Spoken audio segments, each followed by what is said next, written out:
안녕하세요. C5팀 양배추 결과보고서 발표를 하게 된 배소연 양예진이라고 합니다.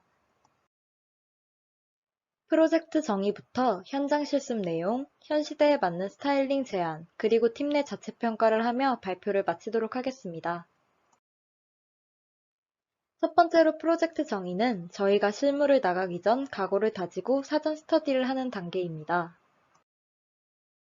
저희는 회사에 나가기 전 역량이라는 큰 키워드 아래 세 가지의 마음가짐을 지니고자 했는데요. 첫 번째, 지식.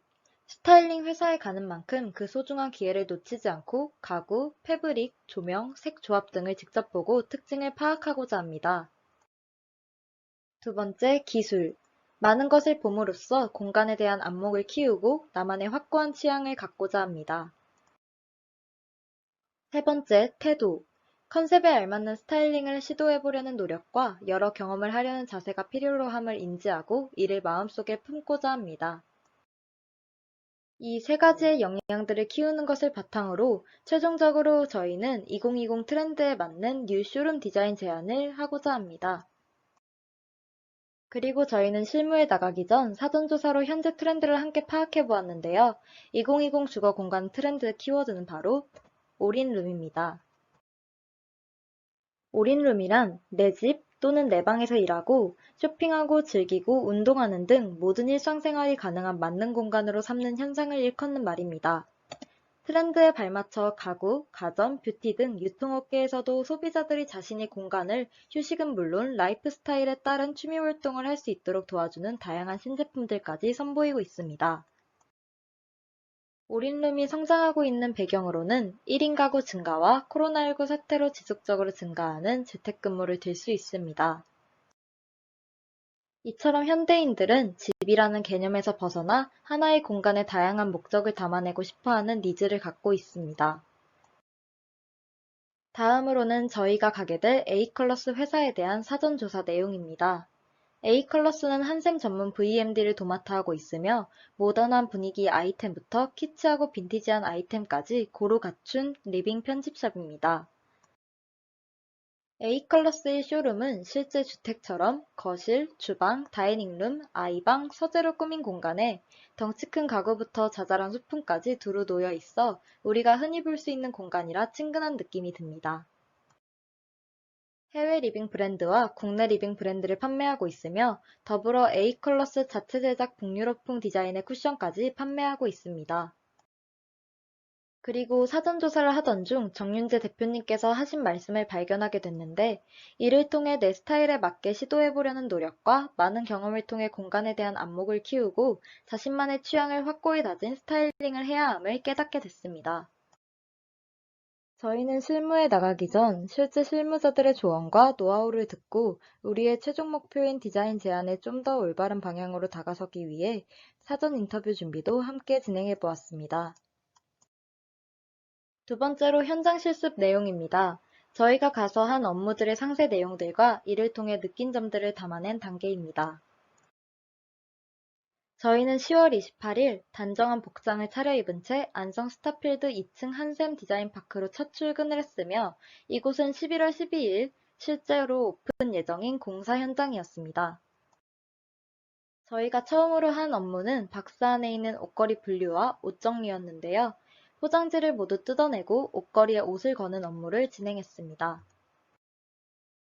그리고 사전에 준비해둔 인터뷰를 점심시간을 활용해 진행했고 주로 트렌드 분석 방법, 스타일링을 하는 데 있어서 필요한 스킬, 그리고 홈스타일링과 소품 DP에 대한 노하우에 대해 질문을 했고 스타일리스트님들께서 디자인 제안에 도움이 될 법한 말씀들을 해주셔서 고마움을 느낀과 동시에 점심시간마저도 알차게 쓴 것 같아 뿌듯함을 느꼈습니다. 두 번째 업무로 쇼룸 내부에 있는 스틸 인서트 선반 조립을 30분 정도 진행했습니다. 이 작업은 동봉되어 있는 육각 렌치와 나사를 구멍에 끼우고 돌리면 되는 비교적 간단한 작업이었습니다. 세 번째로는 팀원 간 서로 다른 업무를 진행했고 앞서 컬러별로 진행해둔 의류를 한 팀원이 다리면 그 옷들을 가지고 다른 팀원이 컨셉 설정 후 드레스룸 의류를 스타일링하는 업무를 진행했습니다. 이처럼 겉으로 보기에는 전혀 다른 업무 같지만 서로 간의 협업이 유기적으로 이루어진 작업이었습니다. 마지막 업무도 분업으로 진행이 됐고, 한 팀원은 소품을 옮기는 일, 그리고 다른 한 팀원은 남은 의류들을 전부 다림질해서 주름을 피는 작업을 했습니다. 단순해 보이는 작업 같지만 다림질 같은 경우 직접 옷장에 DP해보며 어디를 중점적으로 주름을 펴야 할지 확인을 동시에 진행해 섬세한 성격이 필요로 했습니다. 그리고 저희는 업무가 모두 끝난 뒤 퇴근을 하기 전 사용했던 책상을 깨끗이 정리하고 업무 다이어리에 빠진 내용들이 없는지를 체크하였습니다. 이처럼 첫째 날은 주로 팀원 간의 협업이 필요로 하는 업무로 이루어져 있었으며 드레스룸과 관련된 의류 정리 작업을 진행했습니다. 그리고 11월 4일, 같은 장소로 두 번째 출근을 했습니다. 저희가 하는 업무 특성상 단정한 옷보다는 활동하기 편안한 옷들이 일의 효율성을 높여줄 것 같다고 판단이 되어 편안한 옷을 입고 출근을 했습니다. 또한 이날은 첫째 날과는 달리 팀원과 흩어져 서로 다른 업무를 진행했습니다. 한 팀원은 크리스마스 시즌에 맞는 선물 상자를 포장한 후 벽면 진열대에 진열하는 일을 했으며 다른 팀원은 수선할 베개 커버 천을 가지고 수선집에 맡기는 업무를 진행했습니다. 그리고 첫째 날 미처 다하지 못한 와이셔츠 다림질을 했으며 다른 팀원은 점토 접착제인 블루텍을 가지고 여러 쇼룸 안에 있는 모든 소품들을 고정시키는 일을 했습니다. 쇼룸의 종류가 다양한지라 한 팀원은 블루텍 접착 작업을 계속 진행했고 그동안 다른 팀원은 각 공간의 색상과 컨셉에 어울리는 이미지를 매칭해 액자에 끼워 넣는 업무를 진행했습니다. 이를 통해 소품과 이미지 하나만으로도 공간의 느낌 자체가 달라진다는 것을 깨닫게 됐습니다. 다음 업무로는 한 팀원은 소품에 기스가 나지 않도록 가드 스티커를 부착하는 업무를 진행했고 다른 팀원은 스타일리스트 분과 함께 외부로 나가 쇼룸에 DP할 상품을 구입했습니다. 또 가드 스티커를 일정한 사이즈로 절단하는 작업과 쇼룸의 컬러와 어울리는 의류와 소품을 구매했습니다. 다음 업무로 앞서 잘라놓은 가드 스티커를 기스가 날 법한 소품들을 분류한 뒤 붙이는 일을 했으며 다른 팀원은 외부에서 돌아와 블루텍 접착 마무리 작업을 진행했습니다. 마지막으로 퇴근을 하기 전 함께 아동과 성인 옷을 분류하는 작업을 진행했습니다. 그리고 지난주와 유사하게 퇴근을 하기 전 업무 다이어리를 제대로 작성했는지 현장 실습일지를 적으며 다시 체크한 뒤 마지막 날인 만큼 실습을 하면서 도움을 주신 모든 분들께 감사 인사를 드리며 A컬러스에서의 유종의 미를 거두었습니다. 이처럼 출근 둘째 날은 서로 다른 업무를 진행했고 1주차와는 달리 소품에 관련된 업무를 진행했습니다. 저희는 이틀간의 실습을 다녀온 후 공간 스타일링이라는 직업 자체는 겉으로 보기엔 마냥 멋있기만 하지만 실제로는 작은 거 하나하나 손이 많이 가는 직업임을 알게 됐고 공간마다 소품 그리고 액자 이미지까지 신경 쓰지 않은 곳이 없는 것처럼 우리도 추후에 디자인 제안을 할 때 작은 거 하나라도 놓치지 않고 신경 써서 스타일링을 해야겠다는 다짐을 하게 되었습니다. 세 번째로는 멀티 페르소나 시대의 쇼룸 디자인 제안입니다. 여기서는 저희가 다녀온 쇼룸 현장들을 토대로 문제점들을 인식하고 저희만의 스타일 쇼룸을 제안하는 단계입니다. 기존의 쇼룸들은 판매에만 목적성을 두어 다수의 가족 구성원을 타겟으로 한 경우가 많은데요. 그렇기 때문에 일반적인 인테리어 제품만 있을 뿐 소수를 타겟으로 한 쇼룸은 존재하지 않았다는 것을 알 수 있었습니다. 그래서 저희는 반대로 소수의 특정인들을 위한 쇼룸이 존재한다면 소비자들도 흥미롭게 다가오지 않을까라는 생각을 하게 되었습니다. 현대인들은 워라밸의 확산과 함께 저녁이 있는 삶을 즐기기 위해 나의 취미를 다시 중시하기 시작했습니다. 이에 따라 우리는 여러 취미를 즐기기 위해 하나의 자아가 아닌 다중의 자아를 확립하게 됐는데요. 그것은 다른 말로 멀티페르소나라고 합니다.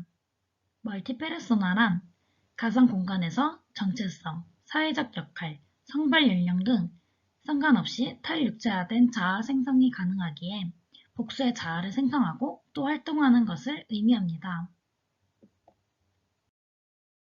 많은 자아를 가진 이들은 다양한 취미를 갖고 있는데 그 중에서도 오락과 메이크업에 대한 관심도가 높게 나타났습니다.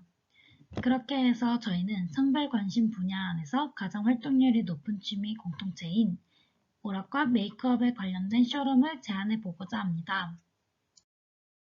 저희의 디자인 컨셉은 가면입니다. 다소 내성적인 사람들도 자신의 공간 안에서만큼은 또 다른 가면을 통해 나의 자아를 마주할 수 있는, 그리고 온전히 나만의 시간을 누릴 수 있는 공간을 만들고자 하는 의미를 담고 있습니다. 스타일링하고자 하는 공간의 특성은 크게 두 가지로 나뉘는데, 바로 치유와 기능의 공간입니다. 지친 일상 속 여유를 되찾아줄 다양한 취미를 적용한 공간과 미적 요소뿐만 아니라 불편함을 배제하고 짧은 시간 안에 많은 활동을 할 수 있도록 이동 동선을 줄인 공간입니다. 다음은 재료 계획입니다. 메이크업룸과 오락룸으로 나누어 계획하였습니다. 우선 메이크업룸에는 기능성 측면을 고려한 애시톤 헤링본 패턴 우드 바닥재를 사용하였고, 벽면에는 파벽들과 그리고 그 옆에는 상반되는 느낌인 핑크 대리석을 활용해 세련됨을 더해줄 계획입니다. 그리고 오락룸입니다. 오락룸은 체스판을 연상시키는 바닥재를 활용해 재미 요소를 더해주었고, 유니크한 매력을 강조하여 그라데이션 대 파란 대리석을 사용하였습니다. 더불어 체크 무늬 타일로 벽면에 포인트를 줄 계획입니다. 컬러 계획과 스타일명입니다. 메이크업룸은 핑크톤을 위주로 러블리함과 골드로 포인트를 주어 클래식함을 더한 뉴 클래식 스타일로 스타일링할 것이며, 오락룸은 네온과 레트로 느낌을 적절하게 조화시켜주어 뉴 레트로 스타일로 스타일링해줄 계획입니다. 제품 계획입니다. 메이크업룸의 제품은 메이크업룸과 잘 어울리는 화이트와 핑크톤의 러블리한 제품들로 선정해 주었고, 뷰티 제품들과 더불어 가방, 신발 등의 소품을 적용할 계획입니다. 오락룸은 레트로와 네온과 조화될 아기자기한 오락 관련 제품들로 선정해 주었습니다.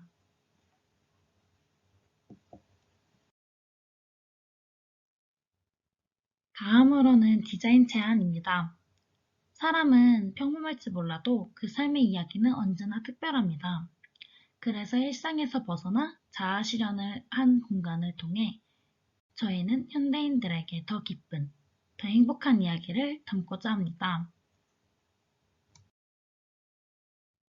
첫 번째 메이크업룸입니다. 여성이라면 한 번쯤 꿈꿔봤을 공간, 메이크업룸입니다. 뷰티 제품과 가방, 구두 등을 활용하여 마치 공주님 방에 온 듯한 느낌을 주는 공간을 연출시켜 주었고, 핑크톤을 활용한 러블리함과 클래식을 적절히 조화시킨 메이크업 쇼룸을 스타일링으로 제안해 보았습니다. 두 번째는 오락룸입니다. 오락룸 공간은 남성들이라면 한 번쯤 꿈꿔보았을 온전히 자신만을 위한 게임 공간입니다. 야자수와 오락기를 활용하여 지상낙원을 연상시켜주는 공간을 연출해 주었고, 네온과 레트로를 결합한 스타일링으로 재미있게 풀어낸 오락 쇼룸 스타일링을 제안해 보았습니다. 마지막으로 팀 프로젝트 자체평가입니다.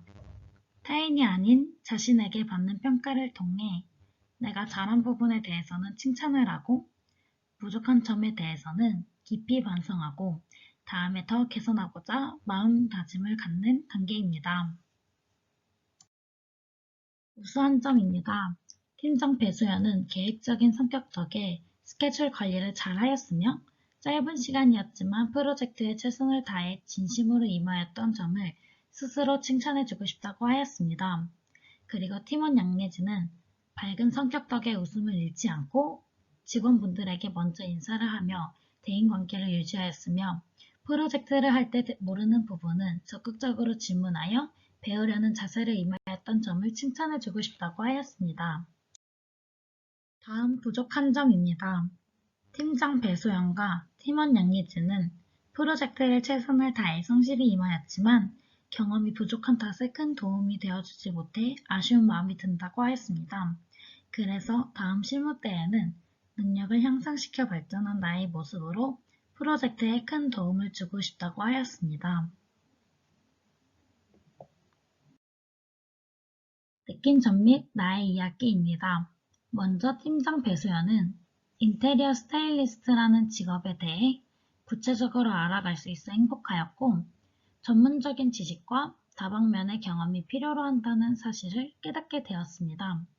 그래서 이번 방학에는 어떠한 공부가 되었든 언젠간 나에게 피가 되고 살이 될 것이라는 마인드로 실행에 옮겨 미래의 나의 꿈을 꼭 이루고 싶다고 하였습니다. 다음 팀원 양예진은 이번 실무를 통하여 직접 현장에 나가 인테리어 스타일리스트라는 직업을 몸소 느낄 수 있어 짧았지만 뜻깊은 시간을 보낼 수 있었으며, 디자이너 분들과 인터뷰하는 과정에서 본인의 부족한 점을 알 수 있었고, 이번 방학을 활용하여 시각을 넓혀 디자인 감각을 키우고 공부하여 3학년 때에는 더 발전된 모습으로 디자이너의 꿈에 다가가도록 노력하는 것이 최종 목표라고 하였습니다.